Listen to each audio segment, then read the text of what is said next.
just lean over the entire time. I'm not staring at anybody, I'm just leaning over. Okay, I'm Rich Carlson, Mayor of the City of Walnut Creek. On behalf of the city and the City Council of Walnut Creek, would like to welcome you to our 2017 Veterans Day program. So grateful that y'all could be here today and celebrate the service provided by the men and women of the armed service who gave of their time and energy for all of us. First on our program, we have the presentation of colors by the Walnut Creek Police Department, the playing of our national anthem by the Walnut Creek Concert Band, and the Pledge of Allegiance, which will be led by Mayor Pro Tem Justin Waddell. Please rise for the presentation of the colors.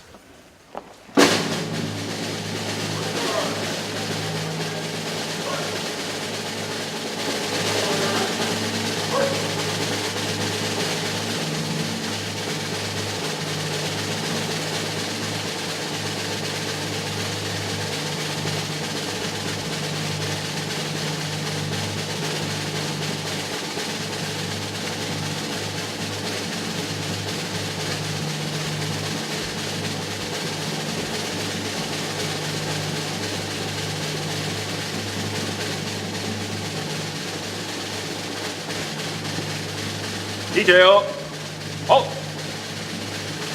ready, face, present, arms.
Please join me in the saying of the Pledge of Allegiance.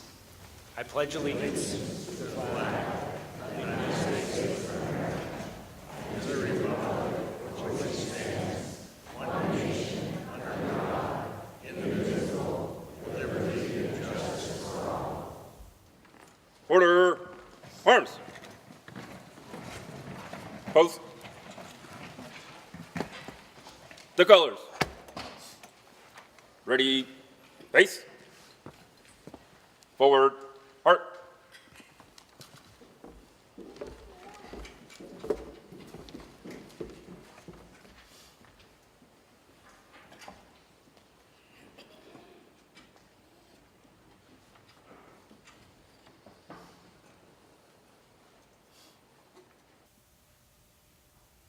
Please be seated. It's now my pleasure to introduce Pastor Andrian Singaris of the Cornerstone Fellowship, Walnut Creek. Pastor Adrian is here today to give blessing to our ceremony. Pastor Adrian has been the pastor of Cornerstone Fellowship, Walnut Creek since its beginning and was born and raised and educated in the Bay Area. Cornerstone Fellowship values caring and serving our neighbors in this community, and it is a community that works hard for our families and neighbors and our world. It meets in Shadelands Art Center on Sunday mornings. Pastor Adrian, if you would please lead us in an invocation that will be followed by the band playing Eternal Father, Strong to Save, performed by a Walnut Creek band. Thank you. Would you join me in prayer? Father, you are the creator and sustainer of all things. You are sovereign. Lord, thank you for your love for us and your mercy and your grace. Lord, today we remember those who gave their youth, their service, their strength and in some cases their lives. Please help us to honor them well. Lord, thank you for the veterans born and raised here who love this country so much that they enlisted to serve. And Lord, we also thank you for the veterans like my father who came to this country from another country and yet loved this new nation so much that he enlisted to serve with honor and respect gladly. Thank you for all our veterans. Please help us today to remember it as more than just another day on the calendar. Even as we enjoy the holiday, Lord, help us to remember those who made it possible, the men and women in uniform who served and protected. Remind us that we live in the land of the free because of the courage and sacrifice that they made on our behalf. Thank you for their bravery. Thank you for their willingness to serve, for the character that they show when they put others' needs above their own. Help us all to be more like that, Lord. Father, we pray for those who have been wounded in body or in mind or in their hearts. Restore them. Please.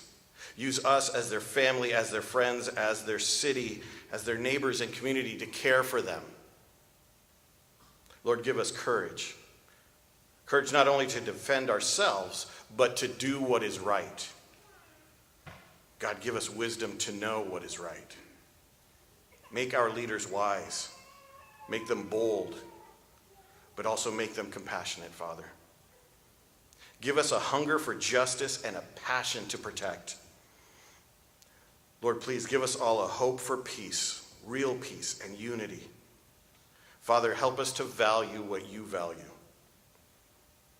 And Jesus, you said, greater love has no one than this, to lay down one's life for a friend. And today we thank you for the examples of people willing to make that sacrifice for their country, for us. God, help us to become willing to sacrifice for others in need. And finally, Lord, thank you for the men and women who serve and sacrifice. It reminds us of what is good and true and beautiful in your creation. We pray this in your name, Jesus. Amen.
Thank you, Pastor Adrian, for your inspiring words. Thank you to the Walnut Creek Police Department for the presentation of the colors. As always, thank you to our Walnut Creek Concert Band for the incredible job that they do. Thank you also, Mayor Pro Tem Justin Waddell, for leading us in the Pledge of Allegiance. Now, it's my privilege to introduce other dignitaries that are up on the stand. First, I'm going to introduce our City Council. I'll begin with Mayor Justin Waddell. Seated to his right is Kevin Wilk. Cindy Silva is to his right, and Luella Haskew, last year's mayor, is to Cindy's right. Today with us also are Senator Glazier and Teresa Geringer of his office, Supervisor Karen Mitchoff, Supervisor Candace Anderson, Assembly Member Catherine Baker, and in the audience we have Audrey Detmer representing Assembly Member Timothy Grayson, and Christopher Percy representing Congressman Mark DeSaulnier. We also have in our audience the former mayor, Kathy Hicks. And I should say, just for the record, that we have on the stand, Cindy has been mayor twice and Luella has been mayor once. So they're former mayors as well. I'm going to say just a couple of things. It's great to be here among so many friends and neighbors and to see so many wonderful people. I'm going to start talking about the history a little bit about Veterans Day. Originally, it was Armistice Day. It was proclaimed in 1919 from President Woodrow Wilson by a proclamation. He declared or proclaimed that it should be a day of thanksgiving and prayer and programs to celebrate the cessation of World War I, the war to end all wars, as they said at that time. It didn't do that. But World War I ended on the Western Front in the 11th hour of the 11th day of the 11th month, which is why we have it now.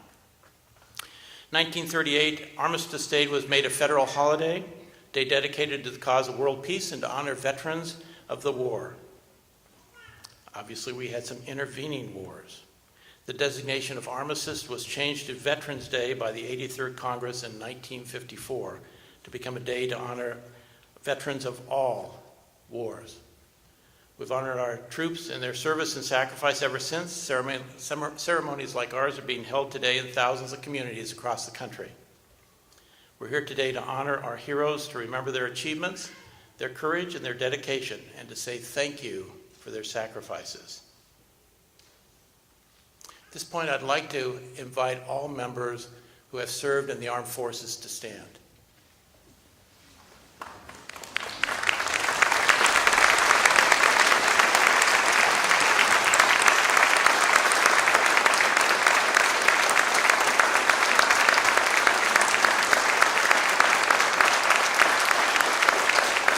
Thank you. I stand among you. I'd also like to invite all spouses of members who served in the armed forces to stand.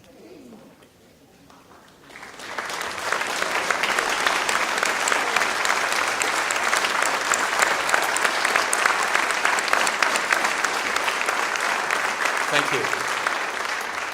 And add to that all parents of members who have served in the armed forces.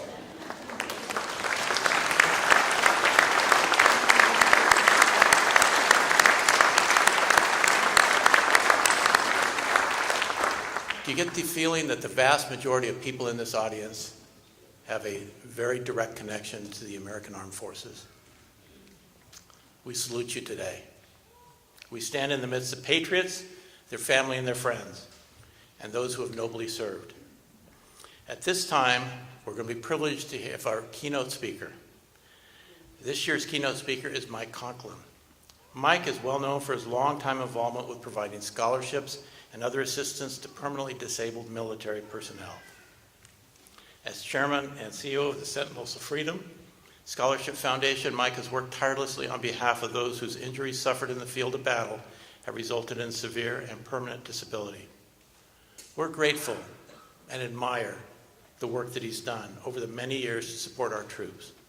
I would also like to note that Mike is the proud father of 3 Army Rangers. Please join me in welcoming Mike Conklin.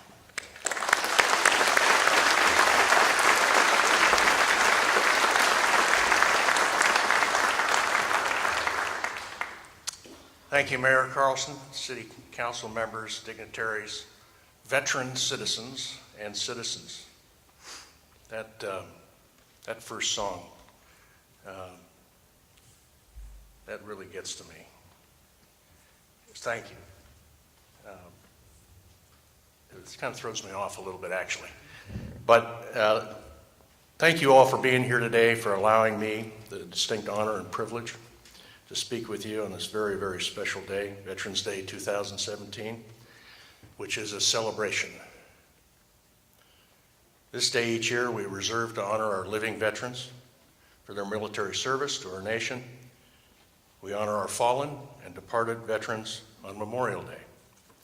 I would be remiss if I didn't mention and recognize our current all-volunteer military, active duty force of 1.2 million, and 800,000 reservists serving in reserve components.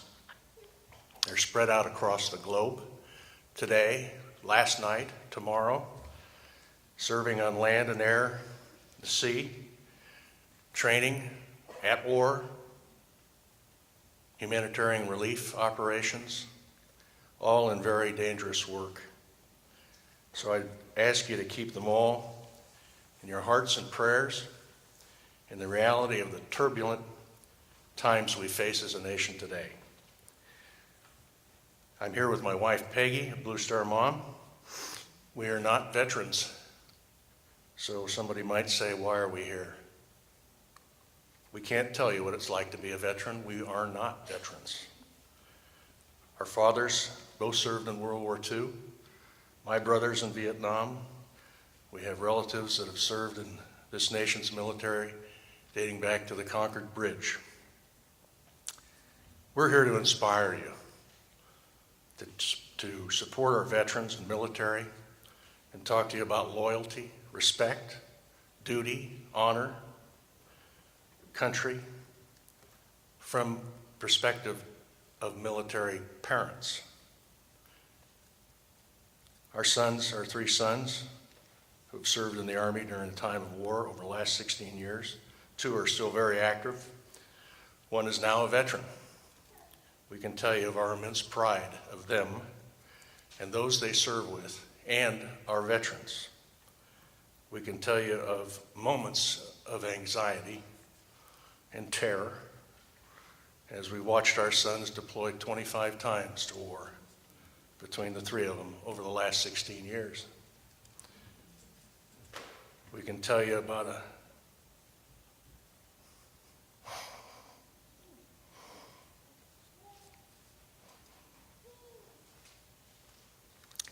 call one early morning, Peggy and I, notifying one of our sons had been wounded. They've taken us on an incredible journey, and they've been on an incredible journey over the last 19 years. All of our sons are Army, all Army Rangers, all stationed together on the same base at the same time. All 3 deployed many times to war together, and our pride still rules the day. Rangers, lead the way. So again, we can't tell you what it's like to be veterans. We can tell you what it's like to be parents. We really have, I think we really have 4 distinct classes of people in our military today. Our active National Guard and reservists, of course. Our future force, those young men and women who will join the military soon. And our legacy force. Our legacy force is our veterans. Our 4th force is our military families, who are an incredible force of support to the above mentioned. You cannot talk about one without recognizing the others in unison. We saw just now almost this whole room stand up. I think what you saw was a validation of our respect for our veterans. Almost everybody in this community has a member that has a direct connection with the military.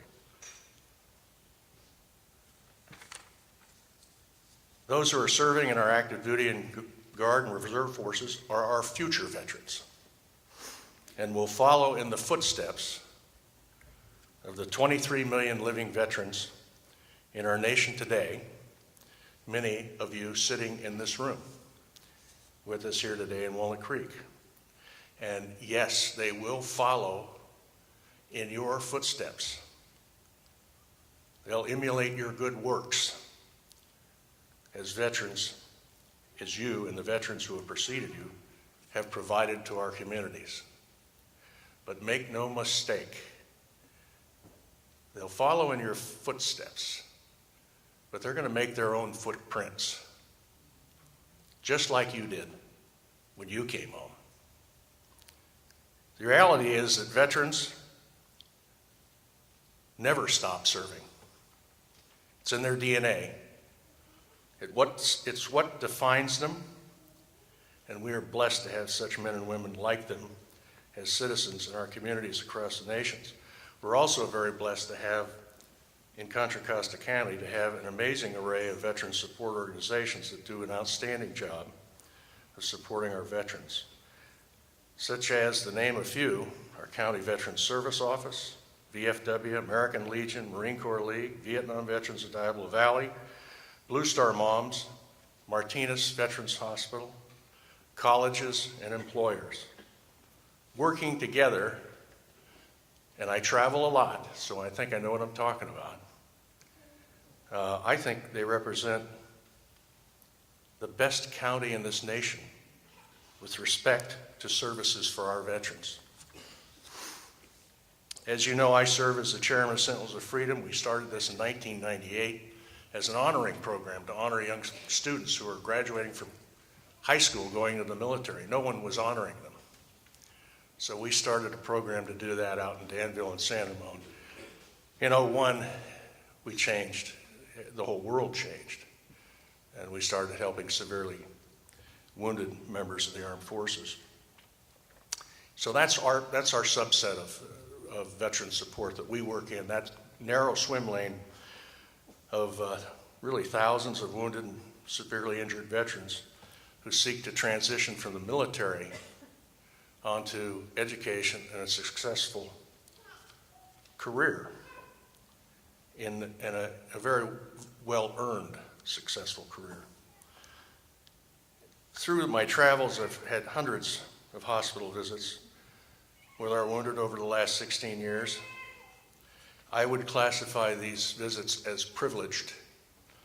I felt privileged. It may sound odd, but I felt privileged to be able to sit there and talk with them about the new reality, where they were going to go, what they wanted to do. We really have to focus on their potential. You have to learn to look past some horrible disabilities. But once we see that spark in their face and we can identify that potential, that's when we shine at Sentinels of Freedom. Their individual stories and their resilience, never to give up, cannot mask the reality that they will come home to face high hurdles just to get through college, into the workforce, and onto self-sufficient lives.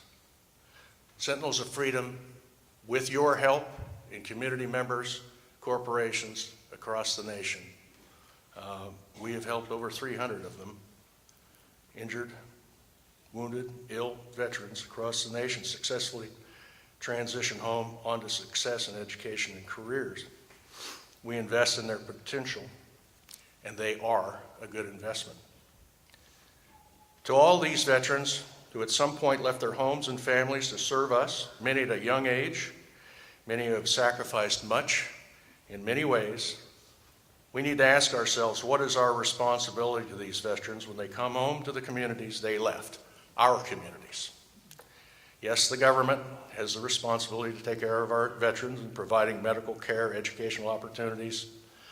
But what is our responsibility as corporations, communities, and most of all, as individual citizens? It's an irrefutable fact that the quality of life we all enjoy today would not exist without the men and women who have served in our military. Historically, some 44 million men and women have served in our military in peacetime and in war since our nation was formed. Over time, they came home to build the world's largest economy and economic engine. Without them, we would not have a constitution, law guaranteeing our rights and freedoms, commerce, free trade, open sea lanes, and a national security that is so necessary to protect us from those who oppose and act out to threaten our way of life. Thus, we owe these veterans today and those who preceded them a huge debt of gratitude and respect. I believe this is our call to action.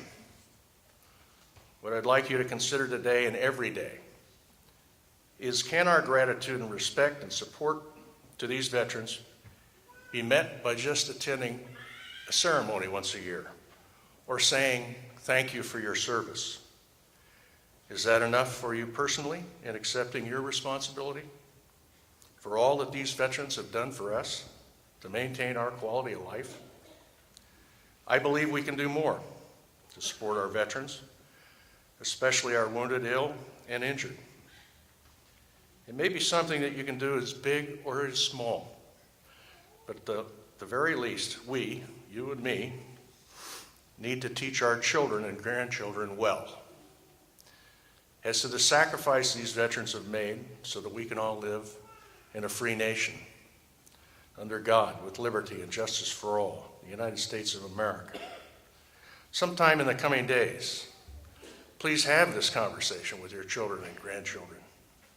Pass on the stories of your military service or of the respect for the military service of those in your family's history.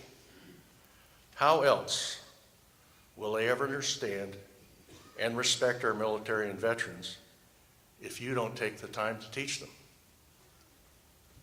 This is not a new issue. The United States and our citizens have a long history of recognizing the value of our veterans. The current Veterans Administration can trace its roots back to 1636, when the Pilgrims of Plymouth Colony were at war with the Pequot Indians. The Pilgrims enacted a law that committed them to support soldiers disabled in defending the colony, which specified that if any man shall be sent forth as a soldier and shall return maimed, he shall be maintained competently by the colony during his life. Now let me end my comments. I'd like to end with a story. None of us non-veterans can really understand what serving in the military is like. We have to pick it up from stories from you veterans. I see you over there, Sperling.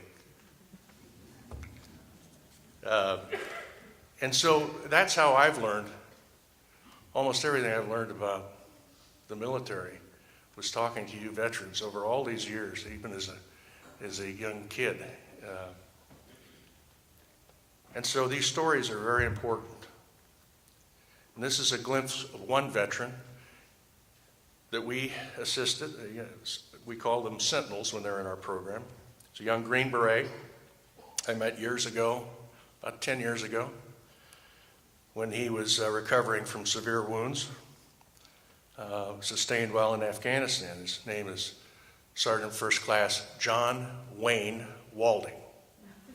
Now, with a name like that, what day do you think he was born on? 4th of July. Yeah, great kid. He was in Special Forces Group at Fort Bragg, served in Iraq, Afghanistan. During his career at 3rd Special Forces Group, he served on an ODA 396 as a Special Forces Communications Sergeant and Sniper. During the Battle of Shock Valley, April 6, 2008, John would lose his leg to a sniper and yet returned fire for 4 more hours with his severed leg tied to his thigh. This incredible story of that 6-hour fight is detailed in a book called No Way Out, The Story of Valor in the Mountains of Afghanistan by Mitch Weiss. John and I have become very close friends over the years, and I visited him in Dallas, Texas, where he relocated, started a small business. We helped him get going on that. And we had to go and thank a chairman of a corporation, AT&T. They had done a really good turn for us, had given us a big grant. And so we decided we would go in and personally thank the chairman. Went up to this 50-story building all the way to the top, beautiful private dining room, and sat down and had lunch with Randall Stevenson. And I typically, in these situations, just sit back and remain quiet and let people talk to the soldiers that we're involved with. By the way, not just soldiers, Marines, Airmen, Navy, all of them. And about halfway through the lunch, Randall Stevenson looked over and he said, "John," he says, "I'd like to ask you a question." And then John said, "Shoot, sir, shoot." He said, "Well, you know, every time I see a soldier, a military person, or a veteran, walking through an airport or walking through a grocery store, I always go up and I put my hand out and I shake their hand and I say, thank you for your service. And he said, you know, John, he says, sometimes I get kind of a quizzical look back. Not all the time, but sometimes, especially from some of the younger veterans. Am I saying the right thing? Thank you for your service. And, you know, John said, I think one of the most profoundly pure things I've heard a veteran say. He said, well, sir, you know, it's not too hard to tell I'm an amputee. I don't dissipate heat well, and it's hot in Texas. So I'm usually wearing shorts. People can see this titanium leg sticking out. They can see my Special Forces t-shirt or my Special Forces ball cap. So it's not too hard to tell that I'm a wounded veteran. And I get it all the time. They'll come up to me in gas stations and grocery stores. And when I first got home, I really liked that. But he said, after a while, I started thinking, did I just give that person a pass? I thanked a wounded veteran today, checked the box, I've done my part. And he said, I started to get angry about it. And he said, I got dark. I really started, over a period of time, bothered me. And he said, you know, he's a religious kid. He said, I prayed on it, talked to my wife about it. And he said, I finally realized that it wasn't their problem. It was my problem. These people had never seen a wounded veteran before, maybe the first time. They didn't know what to say. It was awkward for them. They were trying to do the right thing. And so he said, today, what I do, when somebody walks up to me and says, thank you for your service, he said, I put my right hand out and I hold on to their hand. I put my left hand on their shoulder and I look them straight in the eye with a big smile and I say, you're worth it. And he said, so what have I done? Well, I hope I've made somebody feel not so awkward. I hope I've made a new friend. And I hope that I've thanked them properly myself. And I hope that person walks away and says to himself, what have I done in my life to deserve that young man's sacrifice? And I hope that person goes home to his community and does something good for someone else. That is the most profound thing I've ever heard. I love to tell that story. And these young veterans today and you older veterans, I think you can all identify with that. So I hope that I've inspired you a little bit today. Thank you for this wonderful invitation to come and talk. Thank you to our amazing veterans in this room, across the nation, for your service to our nation and your continued service to our communities. God bless you. God bless the United States. Thank you.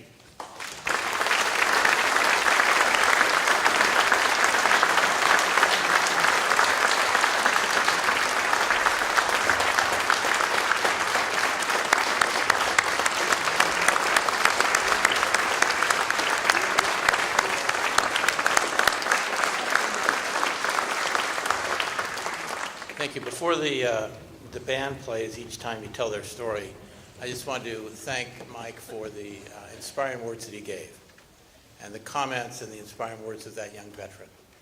We live on the shoulders of the military and the people who served in the military.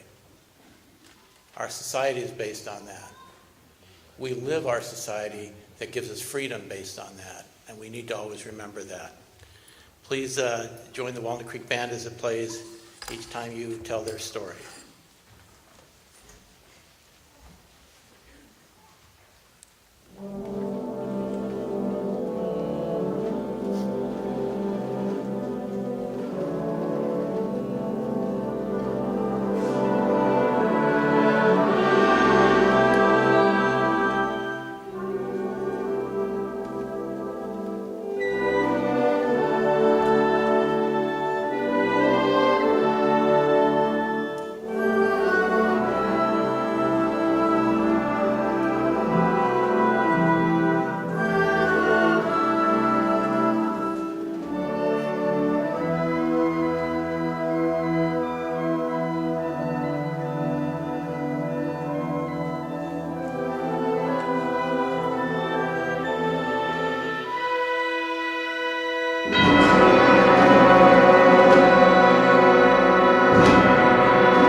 No soldiers choose to die. It's what they risk by being who and where they are. It's what they dare while saving someone else whose life means suddenly as much to them as theirs. To honor them, why speak of duty or the will of governments? Think first of love each time you tell their story. It gives their sacrifice a name, and it takes from war its glory.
When Armistice Day was originally started, there was a moment, a minute of silence for the veterans who fought in the Great War,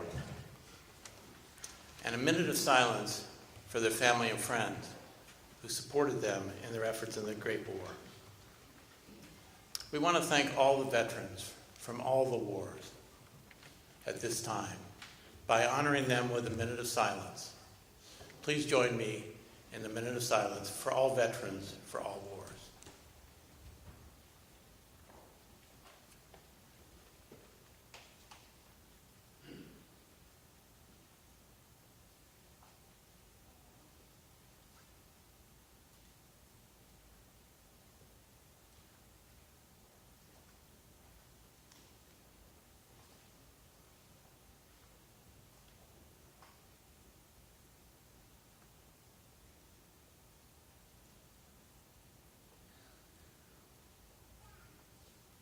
Thank you. And now please join me in honoring the families of the veterans in all the wars by a minute of silence for them.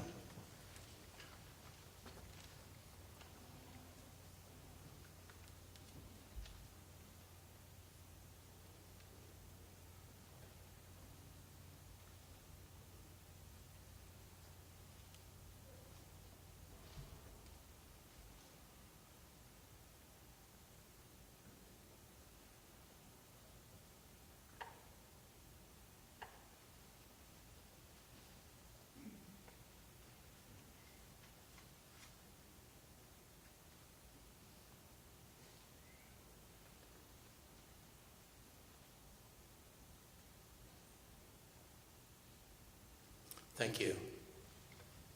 And now we go to another part of our program, which is a fun part of the program. The Walnut Creek Concert Band will perform a very special part of our ceremony. They've been a very special part already, but they're going to play the Armed Forces Salute. And with each branch of the service is recognized with their own military song. We encourage veterans, when your song is heard, to stand up. And if you're so inclined, please sing along.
thank Harvey and the band members.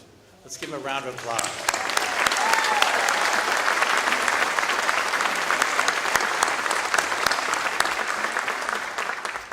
I always enjoy, I'm proud to have been in the Army.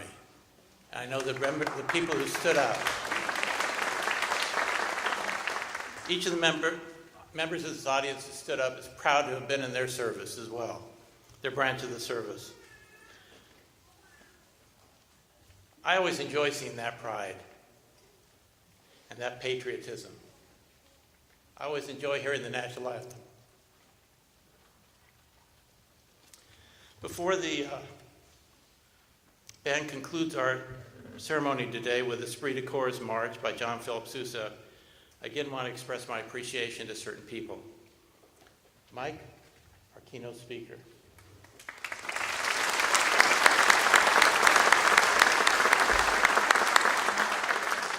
Pastor Adrian.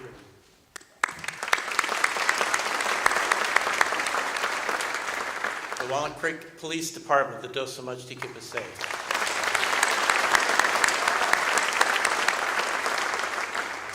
Again, the incredible music by the Walnut Creek Concert Band and Harvey Benstein.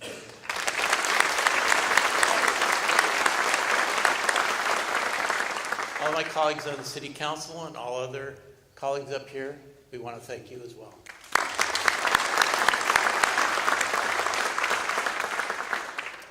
Your presence today and that of people gathering all across America is a tribute to all of our troops, past and present, and to their families. And it's a way to say, we thank you, and we will always remember you.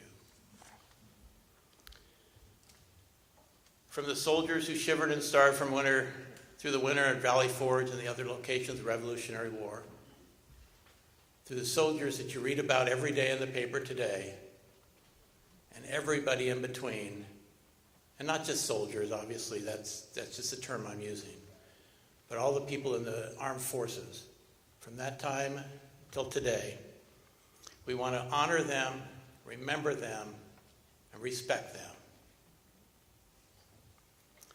Thank you for attending. Especially thank you for honoring those in the military with your presence on this very special day. And now we'll conclude our program with Esprit de Corps March.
day.